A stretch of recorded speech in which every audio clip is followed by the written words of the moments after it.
US President Donald Trump says a ceasefire agreement between Israel and Hamas could come as soon as this week. Israel's Prime Minister is expected to meet Trump in Washington later today. In Doha, indirect talks between Hamas and Israel are ongoing. Hamas says it sent, quote, a positive response to mediators on the latest US-backed ceasefire proposal with some amendments. But Netanyahu has called Hamas's demands unacceptable. Here's the US President.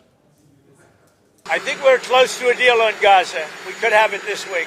There's a good chance we have a deal with Hamas during the coming week, pertaining to quite a few of the hostages. Yeah. You know, we've gotten a lot of the hostages out, but pertaining to the remaining hostages, quite a few of them will be coming out. We think we'll have that done this week. All right, let's bring in Adel Abdel Ghafar. He's the director of the Foreign Policy Programme at the Middle East Council on Global Affairs. Good to see you, Adel. So, Israel saying it's taken the US-backed proposal seriously, but that some of the changes requested by Hamas, some of the amendments to the proposal are unacceptable, they say. Those amendments include the withdrawal of Israeli troops on the Gaza Strip, nothing new there, and also the removal of the Gaza Humanitarian Foundation, of course, that controversial organisation that's led to the deaths of hundreds of Palestinian civilians in Gaza, and replacing that with UN-backed international organisations. I wonder if you can set the scene for us and tell us how different is this attempt at a ceasefire compared to previous attempts? Well, it's very similar in the sense that the Israelis do not want to budge on some of their key demands to completely remove Hamas and control parts of the Gaza Strip and control the food distribution. From Hamas's perspective, it wants to give up the hostages and have a ceasefire that ends up into an end to hostilities. It also wants the UN to take back control over the food distribution and wants a way out of this war. But from an Israeli perspective, it seems that Netanyahu is in this perpetual war mode, because if he ends the war, he will be legally liable in his own country. He's not very popular, and people have been calling for the release of hostages for years since the conflict started, and the hostages have not been out. We've had the same exact deal in January that Israel backed out of.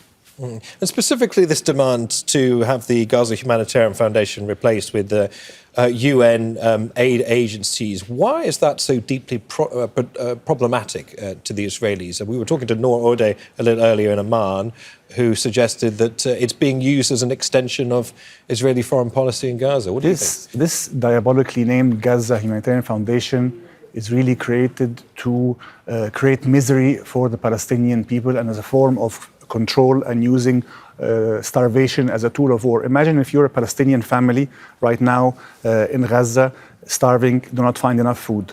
You have a very stark choice. You send one of your sons to stand in line and potentially lose their life, or starve to death. And basically, there's been also AP reporting that highlights that some of the US military contractors have been firing grenades and bullets at people at will. So every time you go to stand in line to get food, you may lose your life. So I think it's another form of control, and it's an extension of the Israeli military occupation of Gaza. There are some, and there are a growing number of voices also in Israel and internationally, who believe that Netanyahu has prosecuted this war in Gaza in order to evade corruption charges at home. Trump has suggested the case against Netanyahu, the cases, I should say, against Netanyahu, should be dropped. What do you think is going on here in and around talks that begin here in Doha? Is this part of those negotiations? Are we looking at something that may dictate Netanyahu's political future here in relation to Gaza? Well, I think maybe President Trump wants the war to end, because simply the war is not good for business. You know, all of the headlines of Trump visiting the region and $1 trillion of deals have been signed. This is now last month's sort of news story. Now the focus is on ending this war, and perhaps Trump, having been prosecuted himself, is throwing Netanyahu a lifeline and telling him, hey, listen, even if you end the war now and you're persecuted, I will support you politically, but let's find an end to this war. So I think the solution, the negotiations are happening right now in Doha, but we really have to wait for the meeting between Trump and Netanyahu in the White House. And on a final point as well, if there is a potential ceasefire, Trump is the media star. Trump would want to announce and be part of the ceasefire, to highlight that he is part of this solution. So I think the solution won't come from Doha, it will come from Washington, D.C.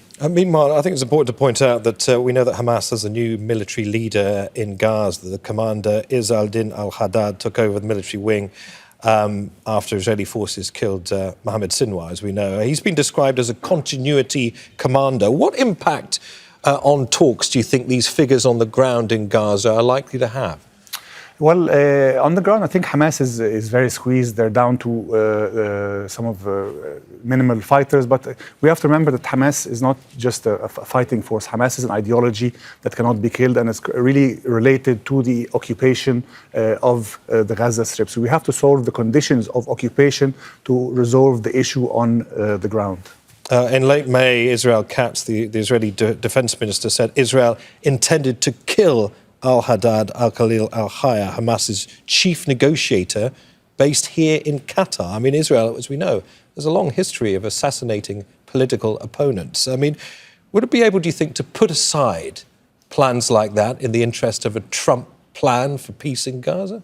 Well, perhaps President Trump now, with adding some pressure on Prime Minister Netanyahu, will lead the Israelis to calculate that there may be there's a potential that the ceasefire would be good for them. We have to also remember right now that also the Israeli economy is suffering. The Israel brand, which was the startup nation, is suffering around the world as well. So I think there's an interest also from Israel and from the Israeli hostage families to end the war, get a ceasefire and get the hostages back and go back to some sort of normalcy that we've been craving for more than a year and a half now. Adel, good to hear your thoughts. Adel Abdel Ghafar there. Thanks. Thank you. Make sure to subscribe to our channel to get the latest news from Al Jazeera.